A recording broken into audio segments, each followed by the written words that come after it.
All right, my name's Greg. You all know that by now because when I look around the room, most of you I know. So hopefully you know who I am by this time. If not, then we'll need to work that out. Hey, rhythm of our mornings together usually flow like this. You know, we're going to kind of start off grounding ourselves and singing, and this centers our affection on God, connects us to not only our bodies, but also to one another. The sacrament of the Eucharist, as you know, every week we receive the Eucharist to remind us how deeply loved we are. And then we hold space as we light the candle of solidarity for things that are happening in not only the world, but our own world. And then we reflect on the story of God together to encourage and form our lives in faith, hope, and love. And then lastly, to process what God may be stirring in our lives, we prepare our week by engaging together. So that is the general rhythm and flow of our gathering as alongside us. So good to be with you all this morning. I'm going to invite you to do this. If you're physically able, I'm going to start you to stand. We'll start there, and then as time flows, if you need to sit, totally fine as well. But I'm going to invite you to read this responsive prayer out loud together. Connect this to your hearts, and let's do this as unified as possible. Ready?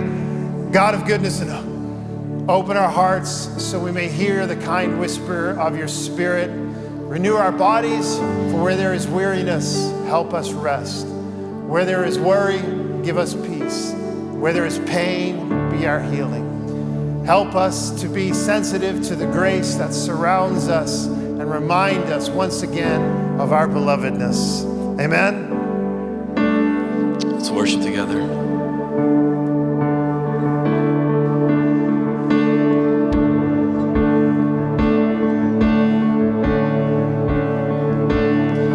When I'm praising on the mountain, when I'm falling to the ground, when I'm standing in the fire, when I'm breaking down, when I'm walking on the water, when I'm sinking like a stone, no matter where I'm going, you won't let me go alone. And you're right here in the thick of it, and every tear, you're not missing it. And every moment, you are right here. You're so close. You're so close. I hear you whispering, and deep in, as I know you're listening. And every moment, you are right here. Oh, I'm praising you. When I'm praising on the mountain, when I'm falling to the ground, when I'm standing in the fire, when I'm breaking down, when I'm walking on the water, when I'm singing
You're the one that goes before, behind, beside.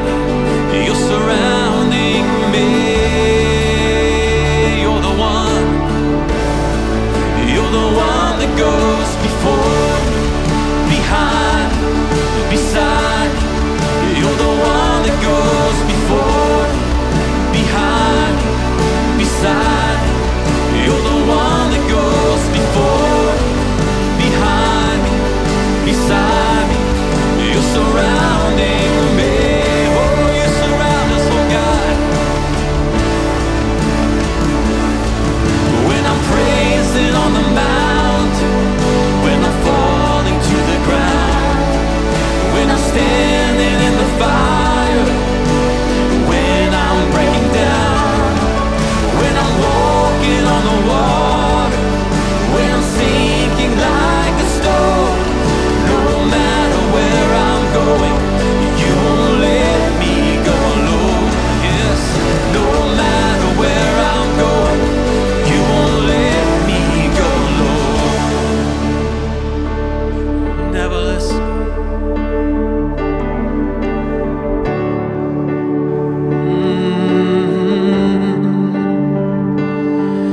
Stir a passion in my heart, God.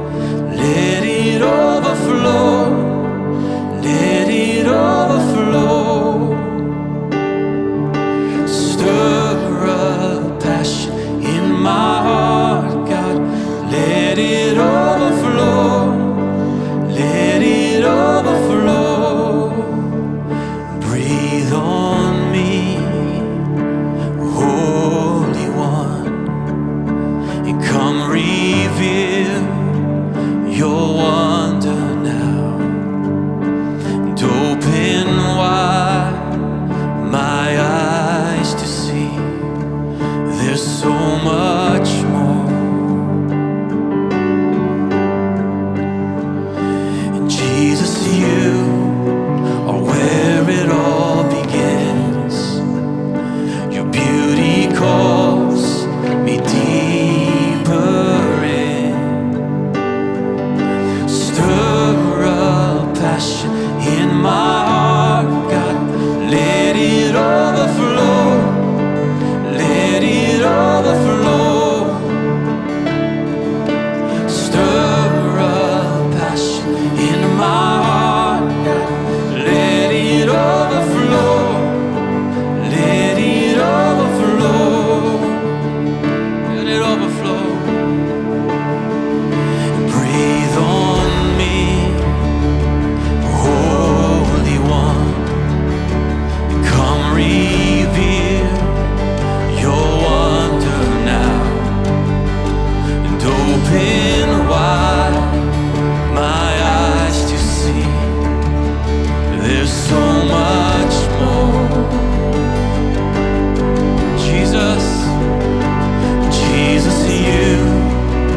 Jesus, have it all. Jesus, have it all. To you belongs the glory, the praise of all the world. Jesus, have it all. Jesus, have it all.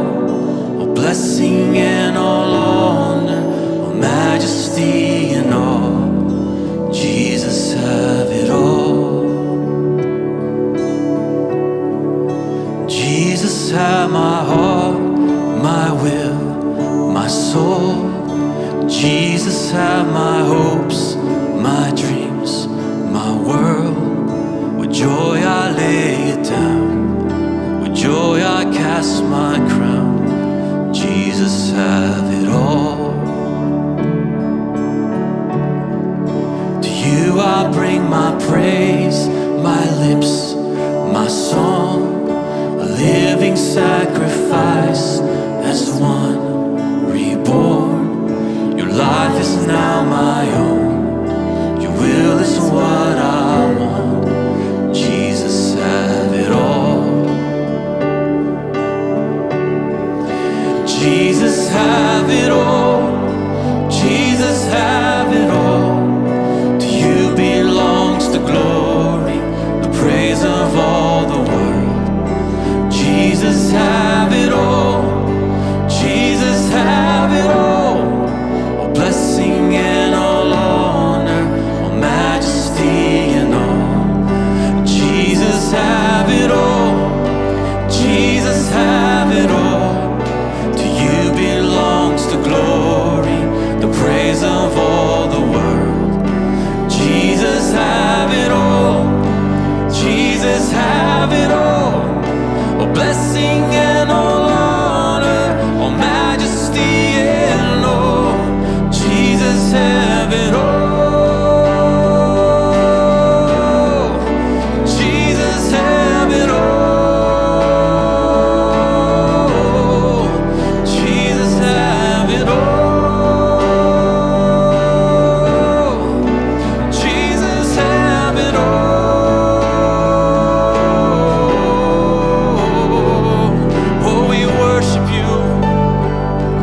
Sing a song to you.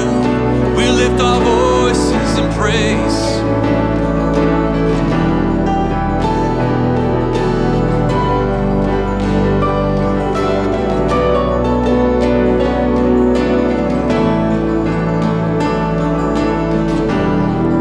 And Jesus, have it all. Jesus, have it all. To you belongs the glory, praise of all the world. Jesus, have it all. Jesus, have it all. All blessing and all honor, all majesty and all. Jesus, have it all. To you I bring my praise, my lips, my song.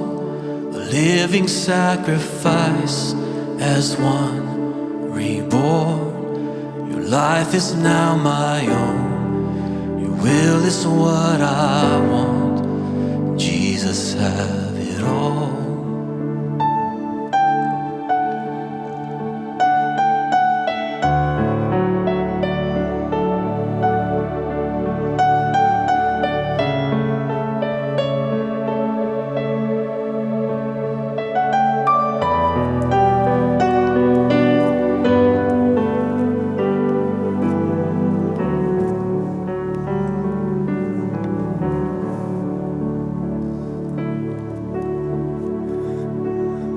So God, we're grateful that each and every day when we open up our eyes and breathe in breath into our lungs, we are able to invite you into every area of our life. And those areas where we just need once again to ask that you would step into, you welcome us to do that. And so in this room, I don't know all of what we're experiencing in and through our week or our life currently. But where is it that you would just ask God to step in and to have this part of your life? What is that part of your life that you would need God to be present to, step into, help carry for you or with you? So I'm just going to invite us just to kind of take some time, just maybe with eyes closed, just allow just whatever surfaces, whatever comes to the forefront first, focus on that. And maybe it is that you would invite, as the lyric says, Jesus, to have this part of me, to have all of that. And so Dennis is just going to just sing again that chorus, and I'm just going to invite you just to hold that space, hold some space for whatever surfaces first. Lean into that. If you're at home, do the same. Jesus, have it all. Jesus, have it all. To you belongs the glory, the praise of all the world. Jesus, have it all. Jesus, have it all. All blessing and all honor, all majesty and all. Jesus, have it all. Jesus, have it all. To you belongs the glory, the praise of all the world. Jesus, have it all. Jesus, have it all. All blessing and all honor, all majesty and all. Jesus, have it all. Jesus, have it all. Oh, Jesus, have it all. Have it all.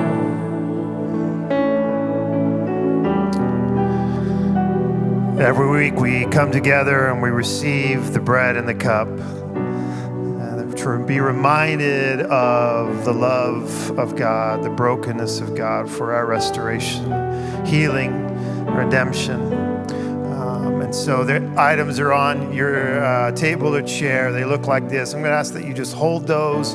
And in this community, we have a confession that we read each and every week. Sometimes that confession slightly changes or shifts or evolves. But this is the confession on the screen. And we read this together. This is just one other responsive prayer as we prepare to receive the Eucharist today. So if you would join me in reading this confession. Through this sacrament of bread and cup, we remember Jesus.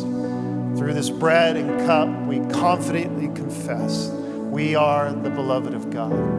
Without shame or fear, we acknowledge and confess shortcomings and sin.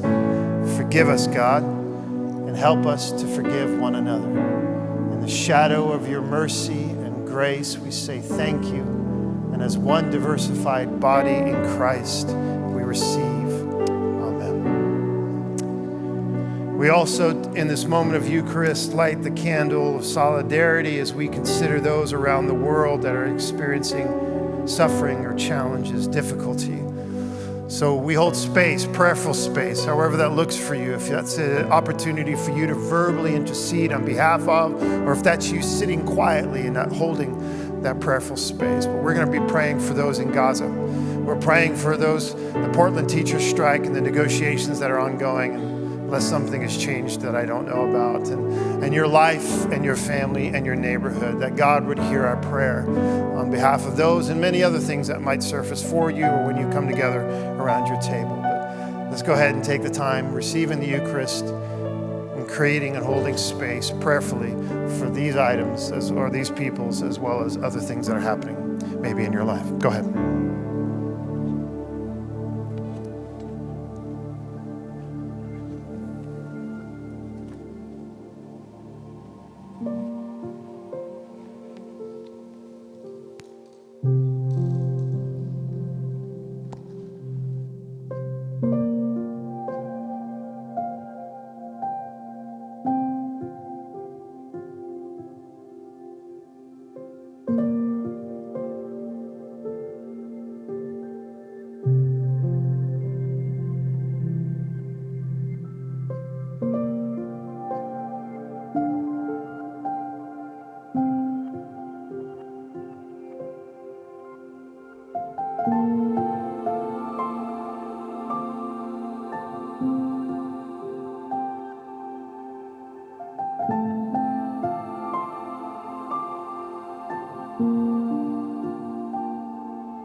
Well, in just a moment, I'm going to ask us all to pass the peace with one another. But before I do, I was just reminded of an experience of passing the peace this morning. Actually, we were preparing to get up and get ready to go to church. Last night, my daughter Amelia came home and just got really sick. She was sick all throughout the night. And I didn't think much of it other than just taking care of her. And then I looked over at Megan and she was anxious. And I said, "What's going on?" And she goes, "Well, I'm up with the kids teaching tomorrow." And I go, "Oh." She goes, "I don't know what to do. I don't want to disappoint Beth." And she was just anxious.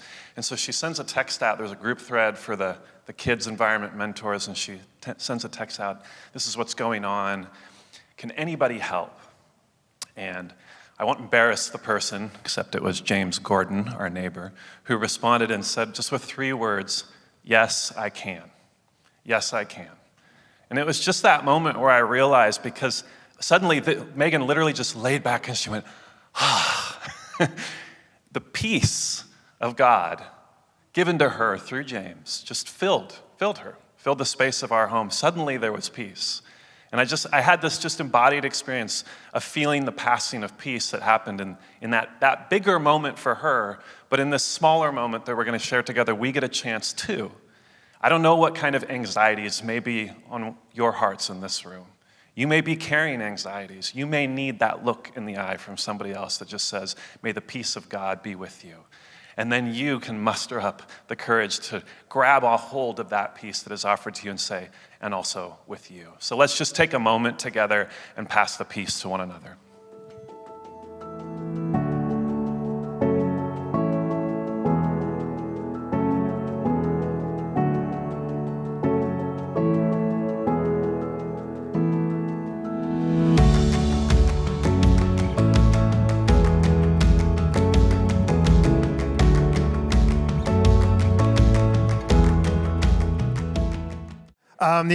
Last week, many of you know, it was our 10th annual fall festival, and as you know, each and every year, it just seems to get better and better and better. And I first want to just thank everybody that is in the room currently, or maybe will watch this later or watching online. Thank you for volunteering. It only happens when you show up, and it's kind of fun. Troy Clark, this was his first year of volunteering, and he loved it, didn't you, Troy?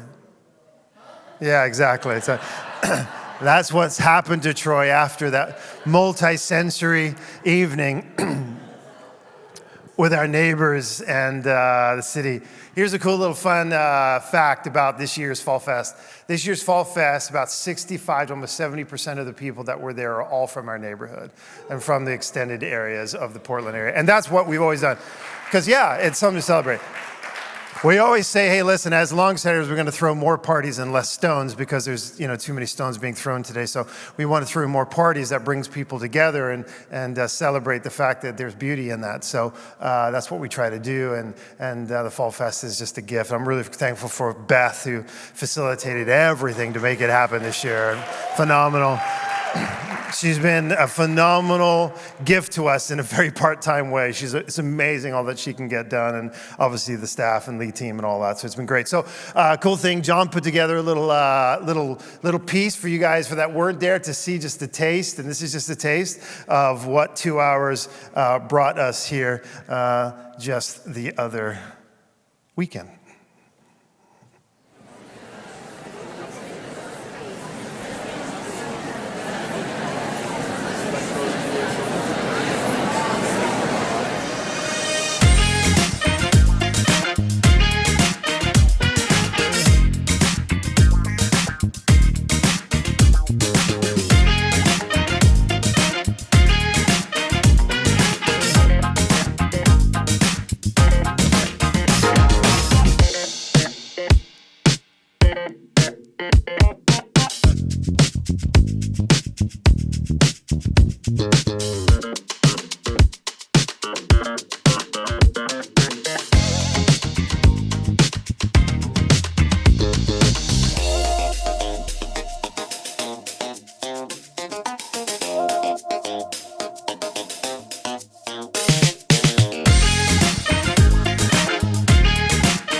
A lot of fun, a lot of fun. Over 225 people were downstairs that evening, and it was nuts. They stayed mainly the whole time. We've never had that before. It was just a phenomenal, fantastic moment together. So thank you, Alongsiders, for resourcing all of that. The kids loved it. The parents loved it. I asked every parent almost that walked out, what do you think? What can we do differently? They said, no, this is the most amazing fall fest here in the area. So I love to know that our reputation is known as throwing really good parties and welcoming all people into our space, which our space is meant to do that. So thank you once again, everybody. So it's really cool. Hey, the next big party we're throwing, Michelle's going to come up and share with you all about what's happening next. All fall is all about throwing good parties, and so this party is next. So Michelle, please take it away. Hey, so Food Pantry, we are getting ready to do the Thanksgiving baskets that we do annually. And right now, I already have 40 people signed up, and that was just the first week of sign up. It cost about $25 to prepare a bag that comes with a turkey roast, some of the fixings for stuffing, a dessert, some canned beans and corn. And so if you would like to participate in making sure that we can feed our neighbor as ourselves this way for Thanksgiving, you can do that by the QR code or in the kiosk, giving online. They're $25 a piece to create them. I was thinking on the way here some creative ways to be able to do that if money or income is limited. And I've been taking cans in for recycling, and I'm almost to the amount of a bag. And so I was sort of thinking, oh my gosh, maybe I'll use my cans as a way to see how much I could get to be able to purchase bags for the food pantry. So please, if you can, we would love for you to participate in that way. It is a really big deal. People have been calling and asking, can we still sign up? And so this really is a resource that benefits and cares for our neighbor in a way that is pretty beautiful. And so when I hear back from people, thank you for adding me to the list. It's really exciting that we're being able to do this again this year. So this is my first time doing it. Thank goodness for the volunteers that will be there to help me pull this off, as there's a lot to hand out. We're excited. So if you want to participate, follow those prompts to do so.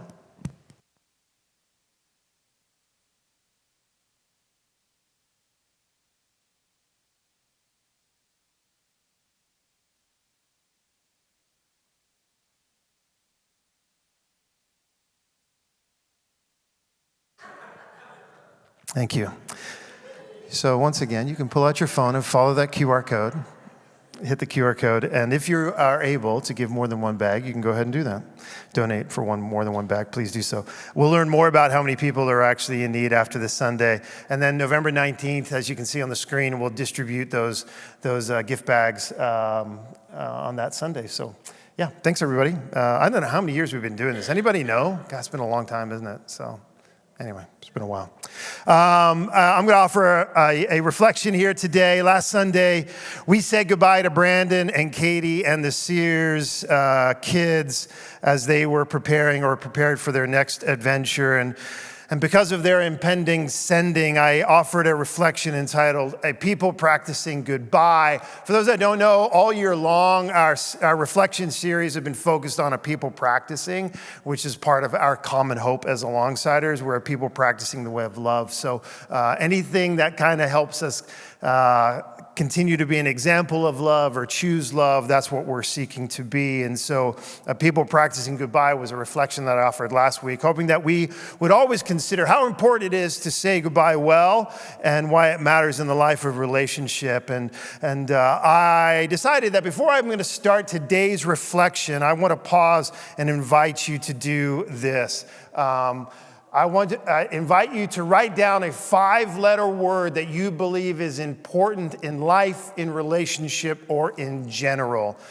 It's kind of a Scrabble game. So 5-letter word that you think or believe is important in life, in relationship, or in general. So there's these white cards on your tables. They're called engagement cards. So you can use one side of those. But just take a moment, just not going to do this long, but just take a moment and think about a 5-letter word that you think or believe in life generally or relationship is an important word. And so I'm just going to give you a few minutes to think about that, and then I'm going to come back up, and then we'll engage or just continue in the reflection from there. So just take a moment. 5-letter word. Go ahead.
Five-letter word that you believe is important in life and relationships or in general. We'll start with Troy's table because I heard them the most. What is your five-letter word? Peace.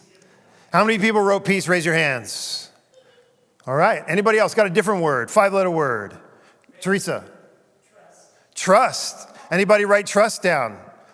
Awesome. Anybody got a different five-letter word? Love? That's a great word, but that's a four-letter word. So, but that's okay. It's a really important word. Ashley? Share. Oh, anybody write share down? Like as in C-H-E-R or as in S? No, kidding. Just totally kidding. Totally kidding. Yeah, Diana. Grace. Anybody else write grace down? Joey in the back. Very nice. Anybody else want to offer their word? Yeah, Jason. Faith. There you go. Anybody wrote faith down? All right. Somebody in the back did that as well. Anybody else offer a word? Yeah. Heart. Yeah. That's really important. Anybody write heart down? All right. See, these are all really good words, really important words, right? So does anybody know what November 21st is besides being a Tuesday? Does anybody know what November 21st is besides being a Tuesday? No? All right. Well, this is fun because I get to tell you. Tuesday is World Hello Day. And so today, I want to talk about that. World Hello Day is a response in the conflict between Egypt and Israel in the fall of 1973, the Yom Kippur War. Since then, World Hello Day has been observed by people in 180 countries. People around the world use the occasion of World Hello Day as an opportunity to express their concern for world peace. Beginning with a simple greeting on World Hello Day, their activities are they send a message to leaders, encourage them to use communication rather than force to settle conflict. And World Hello Day, you are to greet 10 people on this day. And the purpose of the day is simple, to encourage communication and dialogue between the people of different backgrounds in order to achieve peace and understanding. All right, nobody cares about World Hello Day, all right. But anyway, I want to do this. I want to talk about this five-letter word. Anybody had this five-letter word? Did anybody write hello down?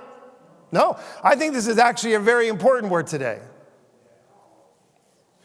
And so we're going to be talking about being a practicing, people practicing hello.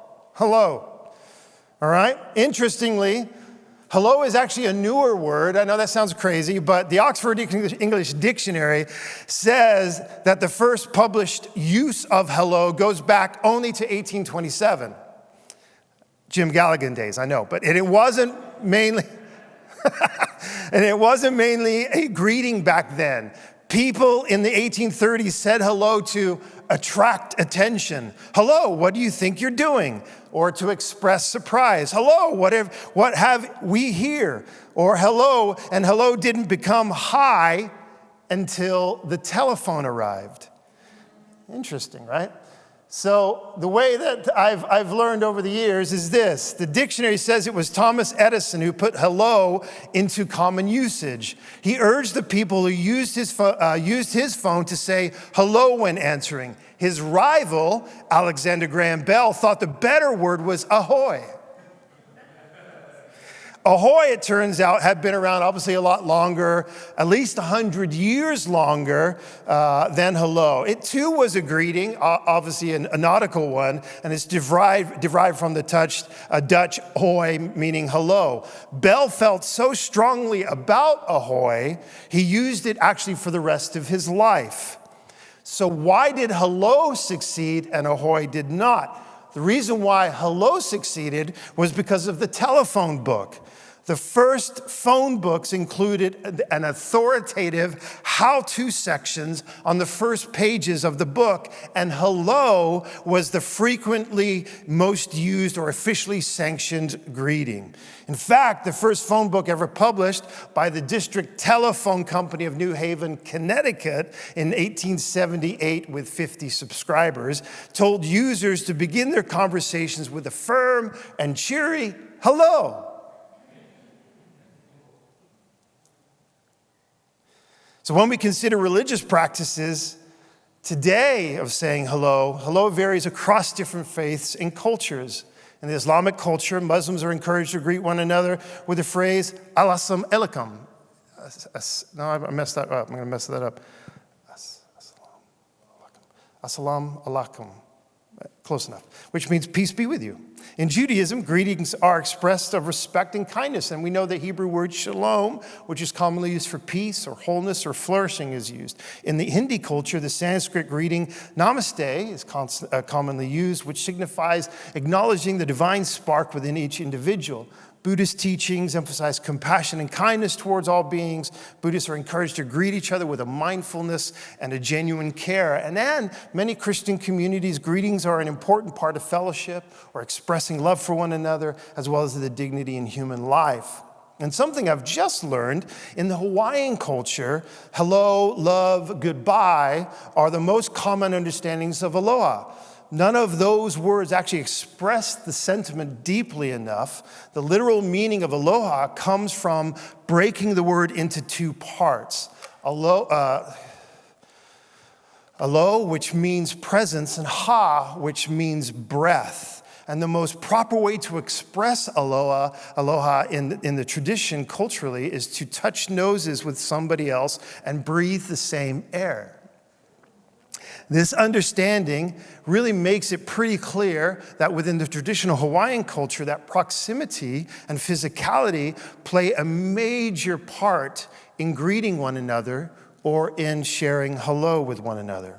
Now, in light of this, when we look back into Scripture, we read in Paul's letters to the early church that he encouraged readers or his listeners all the time to greet one another with a holy kiss.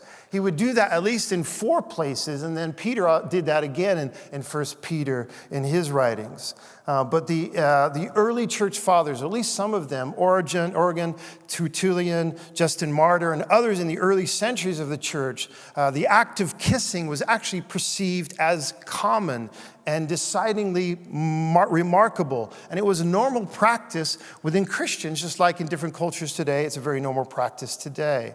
In actuality, when it comes to that, exchanging a kiss of peace was remarkable, specifically for the way in which people across allegedly unbreachable divides, rich and poor, Jew and Gentile, male and female, ruler and ruled, set aside social barriers as a sign of unity that Christ had brought them together. And so greeting one another with a holy kiss, as Paul writes, was intended to challenge the social order of that day. It was to push on the divides that were prompted up by human decision. To greet one another with a holy kiss functioned as an embodied sign of reconciliation and welcome. And just as we sow discord and division through our lips and through our actions, so we too embrace peace through our lips and through our actions. Traditional aloha or Paul's holy kiss in the West can maybe make us feel a little bit uneasy, yet in many cultures still today, sharing breath or closeness or greeting one another with a kiss is an important practice of honor and welcome as well as inclusion. And when I think of saying hello, my encouragement to us is saying hello does make a difference in the way that we live. It makes a difference in you, and it possibly makes a difference in the person that you're directing your hello to. Being a people practicing hello can really contribute to what I would suggest is a friendlier and really more inclusive climate. Sometimes the simplest things can actually make the biggest differences. When I think of John, in John 20, verse 19, there's this story that the disciples are locked inside of a room because they're scared of the Jews. They've just heard about the crucifixion of their teacher, Jesus, and they've found themselves inside this room in fear. And Jesus enters the room without them opening the door to him and greets them with, "Peace be with you," which is a standard greeting in Hebrew, in Arabic, as well as Aramaic. So in effect, what Jesus was actually doing in this moment, he came to them and he said, hello. Hello. Now, obviously, we love the idea that, no, he said, peace be with you. But in that day, that was basically the phrase that you would use to say hello. Now, if I'm locked in a room in fear because of something's happened and somebody just shows up and says hello, you soil yourself. But anyway, hello, he says. Hello to you in this locked room. Hello to you in this fear. Hello is a greeting of peace, of welcome, and as said, as of inclusion. Hello is a reminder that you're not alone. Hello is a reminder you don't have to go through this season by yourself. Hello, you don't have to stay here. You don't have to continue to live in the way that you're living. Hello, I see you and I acknowledge you. Hello. And let us never confuse something simple with being unimportant. Hello is simple, but it's so important. The practice of hello helps us get out of ourselves. It shifts our focus towards someone else. Hello keeps us in the present moment. Hello lifts our eyes from our screens and fixes them on a human life, human interaction. And since we spend the majority of our time in our heads, largely at times unaware of what's happening in or around us, hello helps us disconnect from the stream of endless thoughts and plants us in the present moment, awaking us and causing us to be aware of maybe what's right in front of us or what's around us, that life is actually happening and that we are a participant in it. And somehow a hello, and sometimes hello, helps break the cycle of us being numb to what's happening in or around us. And I found myself recently, I don't know about you guys, but recently I found myself saying things like hello to hummingbirds, or hello to butterflies, or hello to crows, or hello to the sun, or hello to rain. This simple, unexpected, natural encounters that happen through the day, which again pull me into the present moment, into the life that's around me, is really a simple an important thing, at least for me. Every day that I go on my early morning walk with my dog, I'm constantly encountering other people, and I'm choosing to look at them in the eye and say hello. Some are quite surprised by that. Other people have to look up from their phones and say hello back. Others don't say anything back, just give me that grumpy scowl on their face because it's too early for them. And that's fine. But I think the practice of saying hello, once again, recenters us and grounds us in the present moment. Hello reminds us that our best friends today were at one time strangers, and the journey to where you are today in your friendships is because a hello was exchanged with that person or those people. And so when I think about hello, I think about that hello is a beginning. Hello is healing, and hello is loving. Saying hello does make a difference. It makes a difference in you and possibly in the person that you're directing your hello to. But I don't think hello stops at just a greeting to other humans or even creation. We can even take it further. And this is where the healing part comes from. Sometimes I think it's important that we say hello to the old wounds in us that resurface. That we say hello to the unexpected sadness that we feel. That we say hello to the thing that doesn't seem to change, or the thing that we constantly get stuck in, the cycles and the circles that we find ourselves going around in. Sometimes it's important to say hello to the pain in your body that you may wake up to or have to constantly deal with. To say hello to those poor decisions and take responsibilities for the decisions that you have made. Sometimes it's important not to dismiss the realities of life or the things that you're experiencing, but actually say hello to them because they're real. They're present to you. Sometimes we would rather dismiss them. We would rather banish them out of our thoughts. But sometimes actually allowing them to be present, acknowledging them, and saying hello to the things that we deal with can actually be the first step to healing, or the first step to counseling, or therapy, or being held accountable, or whatever it might be. And so hello is not only something that we might do towards another. Hello is actually a gift that we can do towards ourselves. And so hello is healing. I think about that famous line, and many of you lived in this era, that famous line in that Simon and Garfunkel 1964 signature song, The Sound of Silence. That first line says, "Hello, darkness, my old friend. I've come to talk with you again."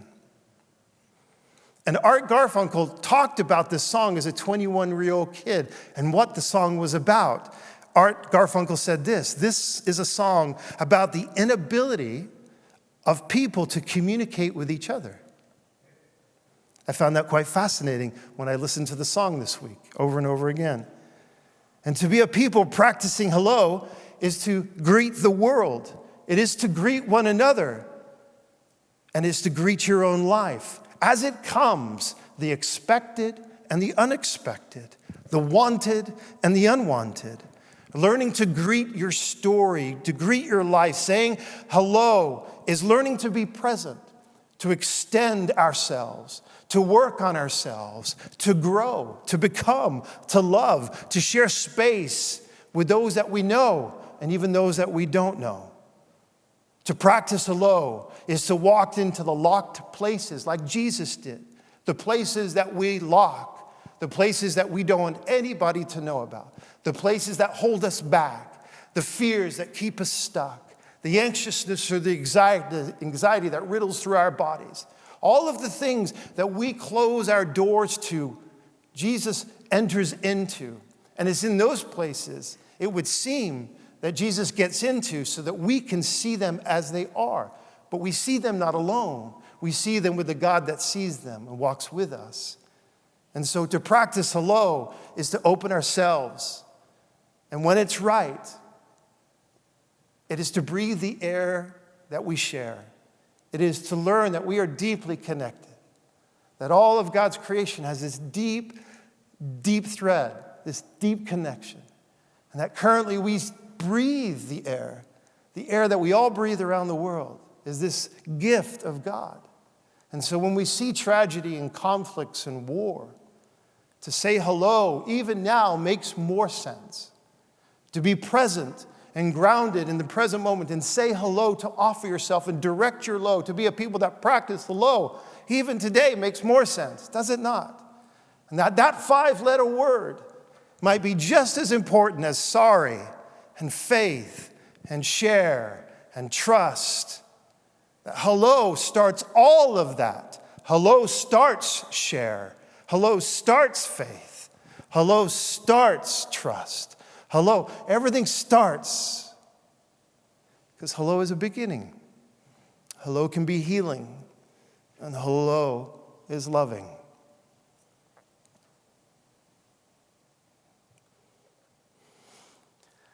And so for your engagement today, it's got one simple prompt.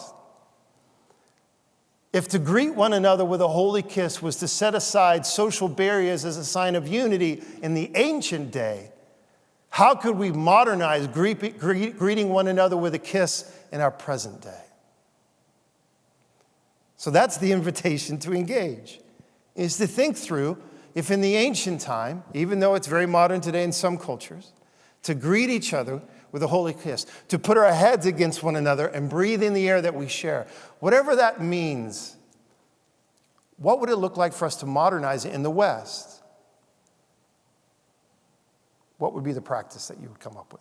All right? So I'm going to invite you just to take some time and consider that. Go ahead.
So what y'all come up with? Anything good?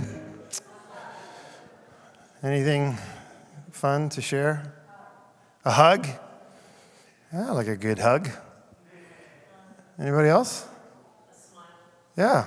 Because, yes, smiling. Why? Because people frown here a lot? Is that what you're saying? That one?